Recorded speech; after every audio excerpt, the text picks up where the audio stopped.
राजस्थान के राज्य को सौभाग्य प्राप्त हुआ। आज आपकी हरियाणा प्रदेश की जो कार्यकारिणी है, हमारे प्रदेश के यशस्वी प्रदेश अध्यक्ष, धीर गंभीर धनी व्यक्तित्व के धनी अगर कह सकता हूं तो उसमें कोई अतिशयोक्ति नहीं। सामरमल गुर्जर जो सिरसा से आते हैं, आपके हरियाणा के प्रदेश अध्यक्ष ऐसे समझदार, ऐसे सिंसियर, धीर गंभीर व्यक्ति अगर कोई आपको प्रदेश अध्यक्ष मिले, ये सौभाग्य हरियाणा प्रदेश का कि एक धीर गंभीर व्यक्तित्व आपके प्रदेश का नेतृत्व कर रहे हैं। उनके साथ में हमारे टीटू भाई पटेल, जिनको कार्यकारी प्रदेश अध्यक्ष की जिम्मेदारी जो हमने दी है, हमने नियुक्ति पहले कर दी, लेकिन उनकी अध्यक्षता में आज उनके नेतृत्व में ये कार्यक्रम का जो सफल आयोजन हो रहा है, इनके लिए बारंबार बधाई देते हैं कि ये दोनों जोड़ी इस हरियाणा प्रदेश में कुछ नया कमाल करके दिखाएगी। ऐसी में आशा नहीं बल्कि पूर्ण विश्वास रखता हूं। इसी के साथ में हमारे राष्ट्रीय मंत्री कृष्ण जी गुर्जर, जो इस गुड़गांव जिले के जिला अध्यक्ष से जिन्होंने अपना काम शुरू किया महासभा में, जिन्होंने गुड़गांव में भी पूरे भारत के राज्यों के प्रदेश अध्यक्षों की और राष्ट्रीय अध्यक्षों की कोर कमेटी कराने का काम भी पूर्व में कर चुके हैं कृष्ण जी गुर्जर, इनके लिए भी बारंबार धन्यवाद। के साथ में हमारे मनोज कटारिया पूरे देश में राष्ट्रीय मंत्री के रूप में इससे पहले राष्ट्रीय प्रवक्ता थे, और आज से नहीं पिछले 20-25 साल से जब चौधरी जयपाल सिंह जी जो पूर्व मंत्री उत्तर प्रदेश के प्रदेश अध्यक्ष थे, उनके भी साथ एज ए महामंत्री प्रदेश काम किया कटारिया जी ने। साथ में हमारे हरिओम भाई, जो हमसे बहुत समय से बात चल रही है और हम जल्दी ही इनको भी हमारी टीम में, नेशनल टीम में हम जगह देने वाले हैं।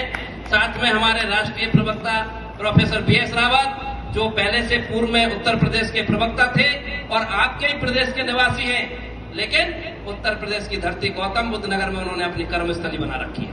हमारे साथ में कैथल से पधारे राजकुमार गुर्जर जी, जो राजकुमार जी वो भी हमारे राष्ट्रीय मंत्री हैं और आपके हरियाणा प्रदेश की टीम के साथ सहयोग करके पूरे प्रदेश में आपका महत्व बढ़ाने वाले हैं।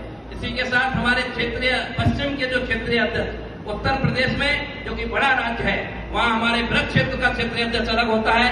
पश्चिम के क्षेत्रीय अध्यक्ष के रूप में हमारे कृष्णपाल गुर्जर आपके बीच में है, जो जुनून के तहत पूरे देश में जहाँ बुलाते आते हैं। साथ में हमारे कैप्टन साहब और सम्मानित समस्त सरदारी, जो हमारे आदरणीय नत्थू सिंह जी पटेल साहब का जो मान और सम्मान में हमने जो हमारे को मिला, जो उन्होंने हमारा अध्यक्ष पूरी राष्ट्रीय टीम को जो कल से यहाँ पे आई, और उसका जितना मैं तारीफ करूं मेरे पास कोई शब्द नहीं है। अगर समाज सेवा के पैमाने पे कोई व्यक्ति खड़ा होता है तो इस हरियाणा प्रदेश में गुरुग्राम में नत्थू सिंह पटेल का पहला पंक्ति में नाम आता है। ये मैं बहुत दिनों से सुनता हूं, लेकिन आज हमको रूबरू होने का मौका मिला इसमें से। इसके साथ में आज मैं बहुत लंबी चौड़ी बात नहीं करता, कोई बड़ा मंच और बड़ा भाषण नहीं। ये प्रदेश की कार्यकारिणी की एक बैठक बुलाई थी, जिसमें केवल प्रदेश से अपेक्षित लोगों को बुलाया, जिनको केवल पदाधिकारी या तो पूर्व में पहले से है या जिनको नई जिम्मेदारी मिल रही है। हमने सेवक केवल उन्हीं लोगों के लिए अध्यक्ष जी को निवेदन किया था कि आप केवल जो समस्त पदाधिकारी हैं सिर्फ उनको बुलाएंगे।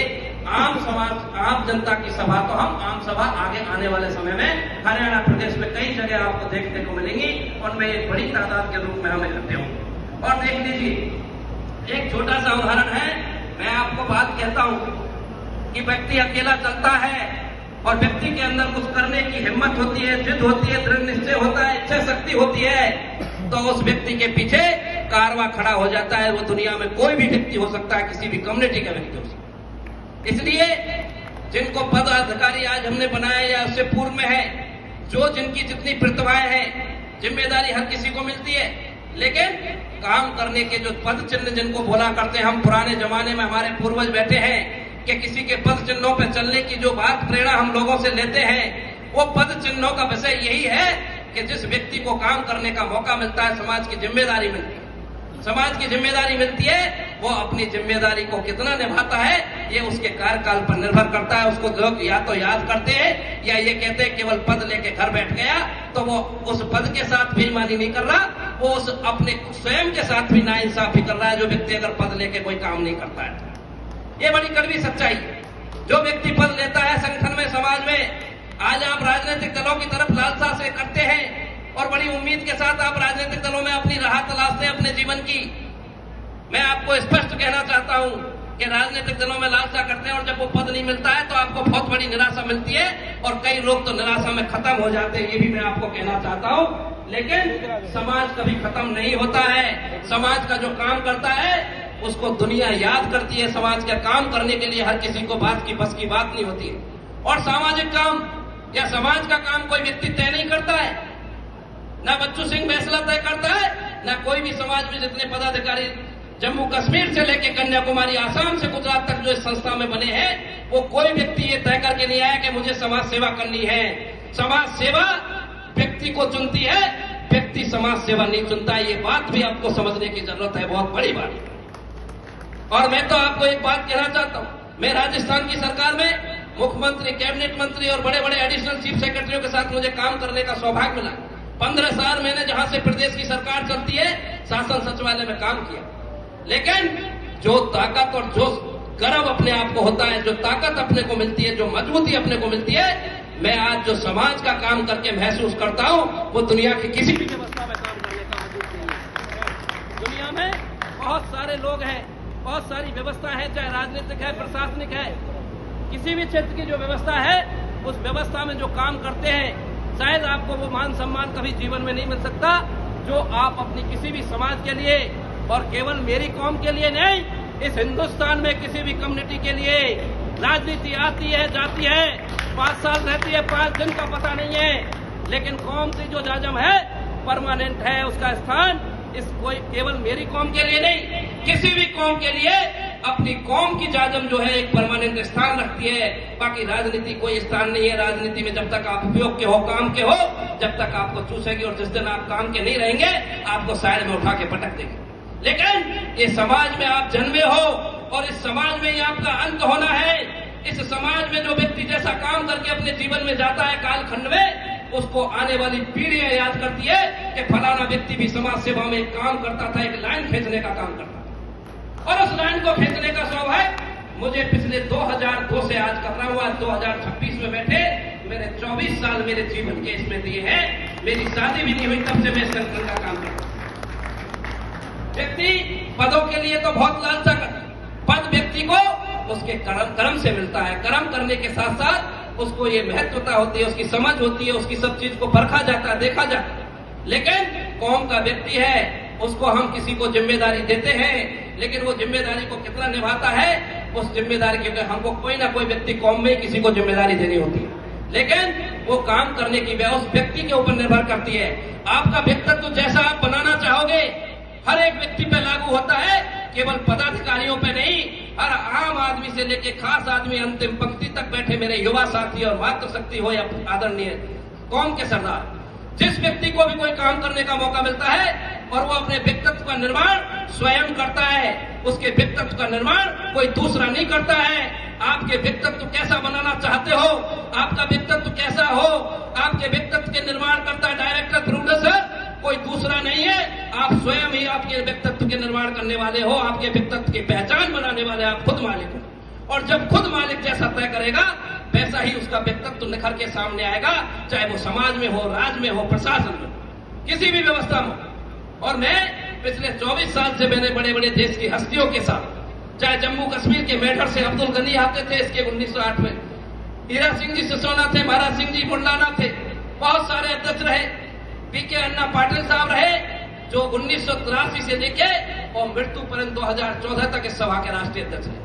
और ऐसा राष्ट्रीय अध्यक्ष मैंने मेरे जीवन में कभी कोई नहीं देखा कि जिस व्यक्ति के सामने, चाहे कांग्रेस का राष्ट्रीय अध्यक्ष हो, चाहे भाजपा का राष्ट्रीय अध्यक्ष हो, जब पीके अन्ना पाटिल आते थे सामने से, तो उस पार्टी का राष्ट्रीय अध्यक्ष खड़ा हो जाता था उनके स्वागत में। ऐसा बहुत बड़ा सौभाग्य मिलता है। क्यों ऐसा? क्यों? क्योंकि उन्होंने कभी इस राष्ट्रीय अध्यक्ष के पद के साथ राजनीति करने का काम या राजनीतिक सौदा करने का काम नहीं किया, इसलिए उनके सामने खड़े हो जाने की ताकत थी। चाहे मध्य प्रदेश के बॉर्डर की बात हो, चाहे गुजरात के बॉर्डर की बात हो, दोनों राज्यों के बॉर्डर में, महाराष्ट्र का बॉर्डर था नंदुरबार जिला महाराष्ट्र के अंदर, जहां की धरती पर वो निवास करते। आज वहां की धरती का जो शिक्षा की बात हो रही थी, अगर शिक्षा का उदाहरण पीके अन्ना पाटिल का उदाहरण किसी को नहीं है पता, तो श्री साने गुरुजी शिक्षण संस्थान गूगल पे करके देख लेना। ऐसा व्यक्तित्व किया जिसने कितने IAS इंजीनियर बना दिए और वो देश के विभिन्न राज्यों में काम कर, और आपकी समाज के व्यक्तियों से सिफारिश करा के जाते थे, जो आज आपके हरियाणा कैडर, पंजाब कैडर में IAS लगे हुए। दूसरी बिरादरियों के लोग, न केवल गुर्जर समाज के, अदर कम्युनिटी के लोग भी आपके समाज के बड़े प्रधानों के संपर्क साध के और वो अपने बच्चों का एडमिशन वहां कराना पसंद करते हैं। चाहे एग्रीकल्चर हो, चाहे फार्मेसी हो, इंजीनियरिंग हो, डी फार्मा हो, बी फार्मा हो, ITI हो, एग्रीकल्चर ऑल एजुकेशन का हब साने गुरुजी शिक्षण संस्थान के नाम से नंदुरबार शहादा में है, जिसका अभी मौजूदा नेतृत्व हमारे मौजूदा राष्ट्रीय अध्यक्ष दीपक पुरुषोत्तम पाटिल कर रहे हैं, जिनकी शुगर मिल है, सूत मिल है और कॉलेजों की तो बाढ़ है। ए से लेके जेड एजुकेशन का हब मिलेगा। कभी महाराष्ट्र के नंदुरबार जिले जाए तो शहादा तहसील जरूर जाए और उनके साम्राज्य को देख के आए कि वहां का मुख्यमंत्री भी अगर आता है तो उनके हेलीपैड में रोक सकता है, जो उनका स्वयं का निजी हेलीपैड। ये बहुत बड़ी बात है। शिक्षा के लिए जो काम उन्होंने किया, 32 साल लगातार वो निर्विरोध राष्ट्रीय अध्यक्ष रहे इस सभा के, 1983 से 2014 और लगभग 12 साल मैंने उनकी उंगली पकड़ के काम किया था। अब उनका बेटा 2020 से राष्ट्रीय अध्यक्ष बनने का सौभाग्य मिला। बीच में एक और नए दूसरे राष्ट्रीय अध्यक्ष रहे, लेकिन काम करना जिसने ठाना है, जिसने काम करने की मन में ठाना है, उसको दुनिया की कोई ताकत रोक नहीं सकती, चाहे वो कितना ही बड़ा हो, चाहे छोटा हो, कुछ भी हो। समाज से बड़ा कोई नहीं है। व्यक्ति राजनीति में आता है और राजनीति में आके वो सोचता है कि मैं बहुत बड़ा बन गया, मंत्री बन गया, विधायक बन गया, सांसद बन गया, लेकिन जिस दिन वो अपने आप को समाज से बड़ा समझने की गलती करता है, उस दिन से उसकी उल्टी गिनती शुरू हो जाती है, क्योंकि समाज की जाजम ने उसको इस लायक बनाया है। अगर समाज की जाजम नहीं होती तो शायद वो इस सीट पे नहीं बैठता जिस सीट पे वो बैठ के अपने आप को अगर गलती करता है। भाई किसी भी प्रदेश की बात, प्रशासन की व्यवस्था की और शिक्षा की बात है तो राजस्थान की धरती आज आपके लिए उदाहरण है। और केवल राजस्थान, केवल हरियाणा प्रदेश के लिए उदाहरण नहीं है, हिंदुस्तान के जम्मू कश्मीर से लेकर कन्याकुमारी, आसाम से गुजरात तक के लिए आज उदाहरण है कि उनने लगन लगी थी, चाहे वो गरीब थे। आज जो लाइब्रेरी की बात करते हैं, वहां घर घर में लाइब्रेरी है राजस्थान में। और अभी आपके जब जितनी भी पीसीएस की एग्जाम आ रही है, 45 बेटे बेटियां डिप्टी कलेक्टर और डीएसपीओ की लाइन बिछ गई है राजस्थान के अंदर। ये भूख लगी थी उनको, प्रशासन वाले एक नींद लगी थी, क्योंकि जब जिस व्यक्ति को किसी काम की ललक लगती है तभी उसमें ऊंचाइयां छू सकता है, और ललक नहीं है तो माफ करना, आप जितने भी बड़े पटेल हैं वो आपकी पूंजी घटती चली जाएगी, घटती चली जाएगी, एक दिन आपका उसका खत्म हो जाएगी। लेकिन जिसको आगे बढ़ने की ललक है, जिसको काम करने की ललक है, वो दुनिया के अंदर इतिहास रचने का काम करेगा। और 1908 से संस्था चलती, लेकिन 2020 से जब से मुझे एज ए राष्ट्रीय संगठन महासचिव के नाते इसका संगठन की संरचना करने का सौभाग्य मिला, पहली बार भारत के इतिहास में इस सभा के लिए राजस्थान की धरती पर भारत के प्रधानमंत्री के साथ इस सभा ने मंच साझा किया, जिसमें केवल किसी राजनीतिक दल की सिफारिश से नहीं हुआ। राजनीतिक दलों को हम ठोकर मारते हैं कौम के लिए। अगर मेरी कौम के हित में राजनीतिक दल नहीं है तो धिक्कार है उस कौम में राजनीति करना। अगर मेरी कौम का कोई हित करती है, ऐसी राजनीतिक दल का बहिष्कार करते हैं। कोई भी राजनीतिक दल हो जो मेरी कौम का हित करने का काम करता है, उसके लिए ठोक के ऐलान करते हैं। और मैं केवल इस कौम के काम करने के नाते आज आपके चाहे किसी भी प्रदेश का मुख्यमंत्री हो, प्रदेश अध्यक्ष हो, आंख में आंख डाल के और इसी ऊंची आवाज में जिस तरह से आपके सामने बोल रहा हूं, ये हिम्मत रखता हूं, चाहे राजस्थान हो, चाहे हरियाणा हो, चाहे जम्मू कश्मीर हो, चाहे पंजाब। मैं किसी मुख्यमंत्री प्रदेश अध्यक्ष से डरता नहीं, मैं किसी से नमस्ते नहीं करता, क्योंकि मैं एक इतनी बड़ी कौम का राष्ट्रीय संगठन महामंत्री हूं। भाजपा के संगठन महामंत्रियों को धमकाने की हिम्मत पैदा है मेरे अंदर, और ये सिर्फ कौम की ताकत है। मेरा व्यक्तिगत वजूद कुछ नहीं होता, क्योंकि कौम का संगठन महामंत्री इतनी बड़ी कम्युनिटी का, इतने बड़े जम्मू कश्मीर से लेकर कन्याकुमारी और आसाम से गुजरात जब नेतृत्व करने का मुझे हाथ में है, तो उस कौम की ताकत मुझे उनके सामने जो है दहाड़ने की ताकत देता है, बल देता है अपने आप में ये काम करने का काम। और हम अपनी ताकत को भूल गए। हमने विदेशी आक्रांताओं की बात छोड़ दो, हमारे सम्राट मेहर बहुत से बड़ा उदाहरण नहीं है। विदेशी आक्रांता आक्रमण करने की बात तो छोड़ दीजिए, मेरे भारत देश पर आंख उठाने की हिम्मत पैदा नहीं करते थे जब सम्राट मेहर भोज का राज था।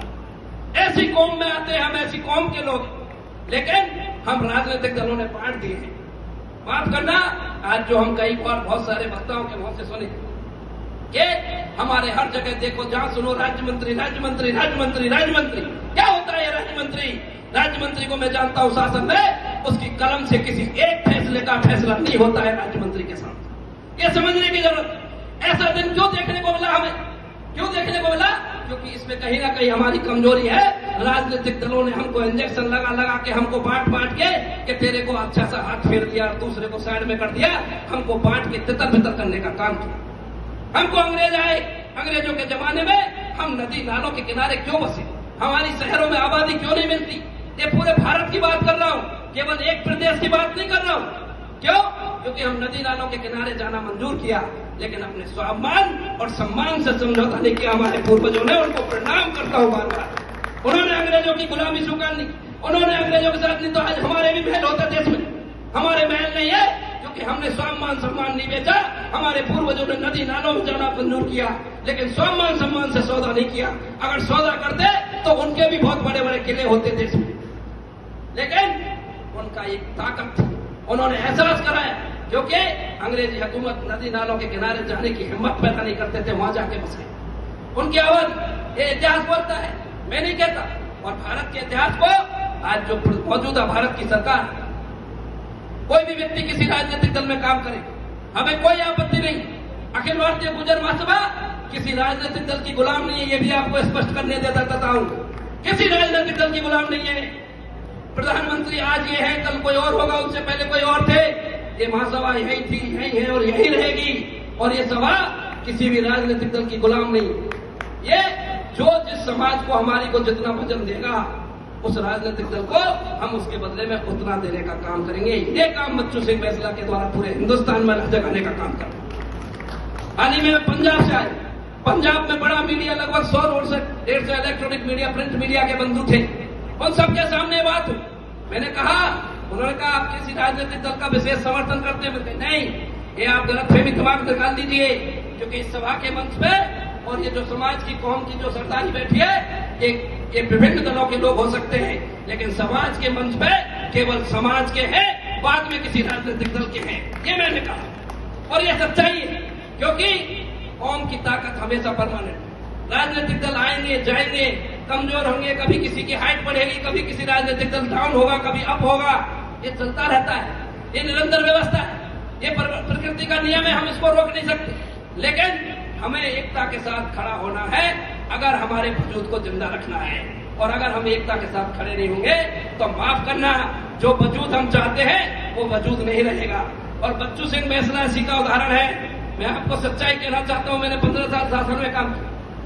हर आदमी चाहता है राजनीति में कुछ भी पद लेना चाहता है, लेकिन कौम को झुका के, कौम के सम्मान को झुका के राजनीति करना धिक्कार है। कम से कम मेरे लिए, मेरा कौम का एक इतिहास है। मैं तो एक ही बात कहता हूं कि बच्चू सिंह बैसला का वजूद रहे या ना रहे, लेकिन मेरी कौम का वजूद रहना चाहिए, क्योंकि मेरी कौम का वजूद रहेगा तो हर एक समाज के व्यक्ति का वजूद रहेगा, अन्यथा ये कौम खत्म हो जाएगी। इतिहास में ये बात अपने को समझने की। और आज भारत की सरकार बड़े बड़े गर्व करके कहती है कि धारा 370 आए, राम मंदिर बनवाया।